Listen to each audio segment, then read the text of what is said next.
আমরা শুনতে পাই যে ফেক ভোটার্স আছে অনেক, আমাকে অনেকে বলেছে যে রোহিঙ্গা টোহিঙ্গা অনেক ভোটার হয়ে গেছে। আমাকে এটা আমি জানি না, সত্য মিথ্যে জানি না, কারণ আগে তো এখানে চেয়ারে বসার আগে আমি অনেক তথ্য কালেক্ট করার চেষ্টা করছি। তো একজনে এক রকম তথ্য দেয়, কেউ কেউ বলছে যে অনেক রোহিঙ্গা টোহিঙ্গা নাকি আমাদের এখানে ভোটার হয়ে গেছে, এরকম বলছে, আমাকে জানি না। প্লাস আপনারা তো দেখতেছেন না যে মিডিয়াতে কেউ কেউ বলছেন যে প্রপোর্শনাল রিপ্রেজেন্টেশন হোক, আর কেউ বলছেন যে না আগের মতো সেই ফার্স্ট পাস্ট দ্য পোস্ট সেটা হোক, কেউ বলছেন যে বাইক্যামেরাল সিস্টেম, দ্বিকক্ষ বিশিষ্ট সরকার পার্লামেন্ট, কেউ বলছেন যে ইউনিক্যামেরাল আগের মতোই থাকুক, এরকম বলছে। এখন যদি মনে করেন বাইক্যামেরাল সিস্টেম হলো, তাহলে আমাকে তো সেভাবে ভোটের ব্যবস্থা করতে হবে, তাই না? যদি বলে যে প্রফেশনাল রিপ্রেজেন্টেশন হবে, তাহলে আমাকে তো সেইভাবেই প্রস্তুতি নিতে হবে। সুতরাং এই ধরনের জিনিসগুলো ফয়সালা না হলে, এগুলো ফয়সালা না হলে আমরা কিভাবে ভোটটা করবো বলে? সুতরাং এবং সুবিধা হলো এই যে গভর্নমেন্ট তো অনেকগুলো রিফর্মস কমিশন করে দিয়েছে ইলেকশন করার জন্য। যে যে রিফর্মস কমিশনগুলো ইনভলভ, যেমন কনস্টিটিউশন যে রিফর্মস কমিটি করেছে under the able leadership of professor doctor Ali Riaz, very competent person.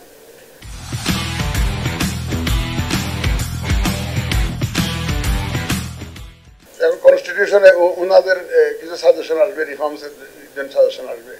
R election commission reform করার জন্য অলরেডি ডক্টর বদিউল আলম মজুমদারের নেতৃত্বে কমিটি করা হয়েছে, তো ওনাদের থেকেও পরামর্শ আসবে।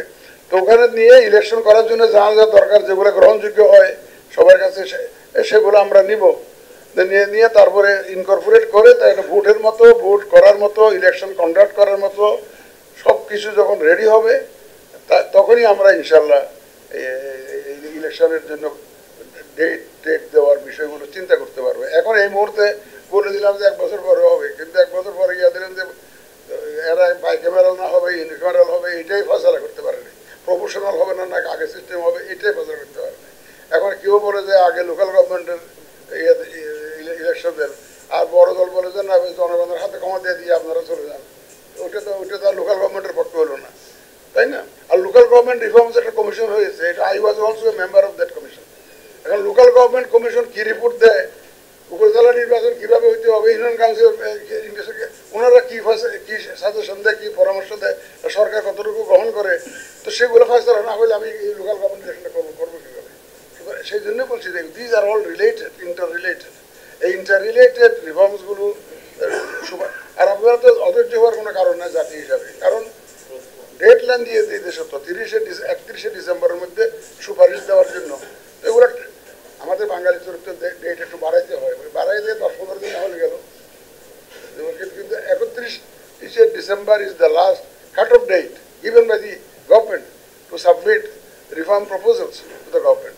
এবং চিফ অ্যাডভাইজার মহোদয় বারবার বলেছেন আপনারা রিফর্মসের সুপারিশগুলো আমাকে দেন, আমি রাজনৈতিক দলগুলোকে নিয়ে বসবো, রাজনৈতিক দলগুলো যেগুলো তারা একমত হবে, যে সমস্ত সুপারিশ একমত হবে সেগুলো আমরা গ্রহণ করব, আর যেখানে বিতর্ক হবে, মানবে না, কোনো দল মানবে না, সেগুলো আমি রেখে দিয়ে যাব পরবর্তী সরকারের জন্য রেখে। এটা তুমি খোলাসা করে বলে দিয়েছেন। তো সুতরাং যেগুলো সবার কাছে গ্রহণযোগ্য সেই রিফর্মগুলো নিয়ে আমরা কাজে নেমে পড়বো। তবে আমাদের তরফ থেকে আমরা যথাসম্ভব নির্বাচনের জন্য প্রস্তুতি এই ফ্রম টুডে আমরা নিব আমাদের তরফ থেকে, কিন্তু পারবো না তো শেষ, কারণ ওই রিফর্মসগুলো না আসলে তো